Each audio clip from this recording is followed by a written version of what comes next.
Di balik tokoh wayang Semar ternyata Sunan Kalijaga sisipkan pesan karakter sosok sesepuhnya.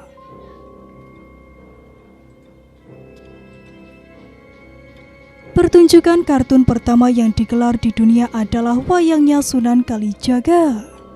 Dulu di masa Majapahit, wayang memiliki bentuk beber. Bentuk wayang beber itu adegan yang digambarkan secara natural. Orang digambar seperti manusia pada umumnya. Wayang beber sudah ada sebelum wayang Sunan Kalijaga.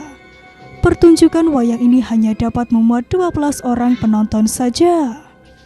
Dalam hal ini, seorang dalang bertugas membentang gambar adegan tersebut sambil menggeser-geser gambarnya untuk menciptakan kesan hidup adegan sambil dirinya bercerita. Hal yang dilakukan oleh dalang cukup ribet dan tidak praktis. Karena itu oleh Sunan Kalijaga kemudian diubah. Untuk memudahkan pertunjukan wayang, beliau kemudian membuat wayang yang berbeda.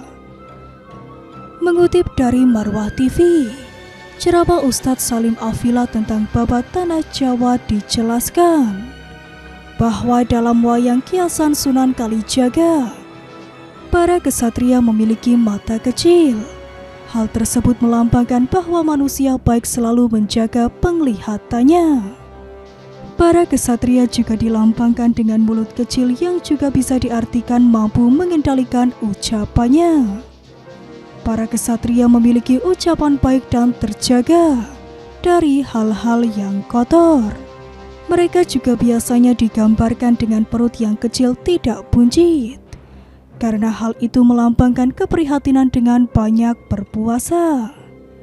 Dipastikan gambaran tokoh-tokoh baik dalam wayang Sunan Kalijaga seperti hal yang disebutkan di atas.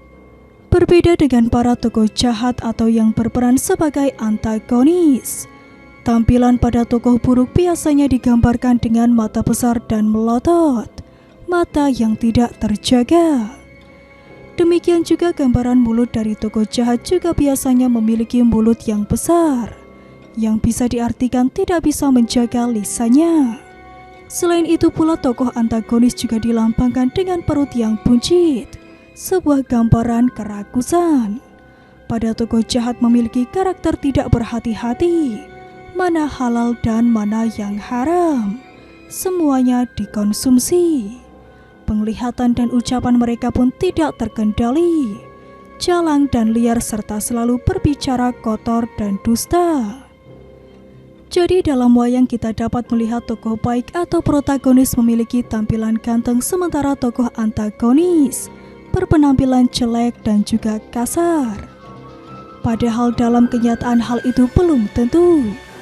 Malah bisa jadi yang terjadi kebalikannya. Orang jahat banyak yang memiliki tampilan hebat dan sempurna, sedangkan orang yang baik tampak kurang terurus karena menanggung keprihatinannya. Bahkan malah parah lagi, sudah jelek orangnya, buruk pula karakternya. Jadi menurut Ustadz Salim Afila, dalam wayang Sunan Kalijaga itu, tokoh wayang digambarkan dengan karakternya. Dalam mengisi wayang untuk tujuan meluruskan akidah orang Jawa saat itu, maka Sunan Kalijaga kemudian menampilkan salah satu tokoh wayang, yakni Semar. Tokoh wayang yang satu ini merupakan personifikasi atau gambaran karakter sesepuh Sunan Kalijaga sendiri, Syekh Maulana Malik Maghribi. Sosok wayang Semar berkulit hitam dengan tubuh besar. Dipilihnya tokoh Semar oleh Sunan Kalijaga untuk menggambarkan karakter sesepuhnya tersebut. Karena Semar adalah tokoh yang ditakuti oleh dewa-dewa yang diagungkan oleh orang Jawa saat itu. Baik Batara Guru, Dewa Siwa, Wisnu, Brahma dan semua dewa-dewa yang ada di tanah Jawa, semua takut dan tidak akan berani mengusik Semar. Gambaran Semar yang diabadikan untuk sosok sesepuh Sunan Kalijaga itu karena pada kenyataannya, keilmuan Maulana Malik Maghribi diakui oleh pemuka agama yang lain. Pemahaman ajaran Islamnya sangatlah kuat dan juga mendalam. Kebenaran ajaran Islam tidak bisa terbantahkan oleh ajaran manapun. yang pada masa itu telah berkembang dan mengakar dalam masyarakat Jawa.